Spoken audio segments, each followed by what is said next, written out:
A few years ago, I had a very important decision to make. At which pharmacy did I want to fill my prescriptions? In the end, I went with Walgreens. And now, I'm really glad I did. Here's why. Because Walgreens has named current Starbucks COO Rosalind Brewer as their next CEO, making her the only black woman at the helm of a Fortune 500 company and just one of 5 black CEOs leading America's largest corporations. You heard that right. One and only one in 2021 on a tough corporate road to be pioneering alone, as Brewer talked about a few years back. It absolutely does not feel good.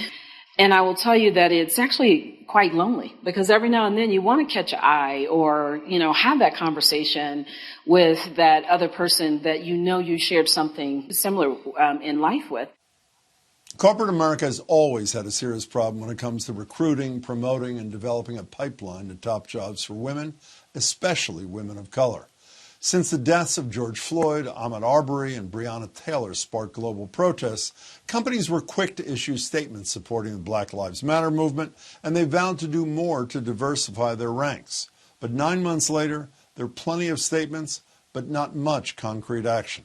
According to the annual Mercer report, When Women Thrive, while almost half of U.S. organizations committed to diversity and inclusion efforts, by the end of last year, only 13% offered programs specifically targeted to women of color. While more than half track rates of hiring, promotions, and exits, only 23% screen performance reviews by race and/or ethnicity to prevent bias and discrimination. And globally, while 8 in 10 organizations say they're focused on diversity and inclusion efforts, less than half of them have any documented plan to follow through. Here in Massachusetts, the situation is just as bleak.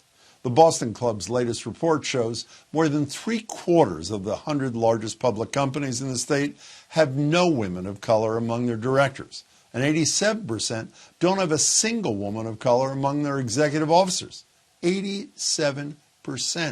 Thankfully, there are things we can do to make real progress in this decades-old problem if we want to.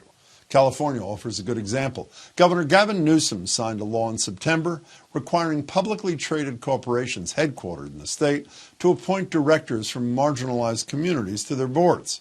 By the end of 2021, boards must include at least one member of an underrepresented background, and in 2022, that quota increases depending on board size. A good start. And even Wall Street is demanding change. With NASDAQ submitting a draft rule to the Securities and Exchange Commission in December, aiming to force the more than 3,000 companies listed on its stock exchange to appoint at least one woman and at least one minority or LGBTQ plus person to their boards or else face delisting. It might not change the world overnight, but it is a start. Now let's hope the rest of white male-dominated corporate America follows suit and that Rosalind Brewer gets a lot more company at her level and soon.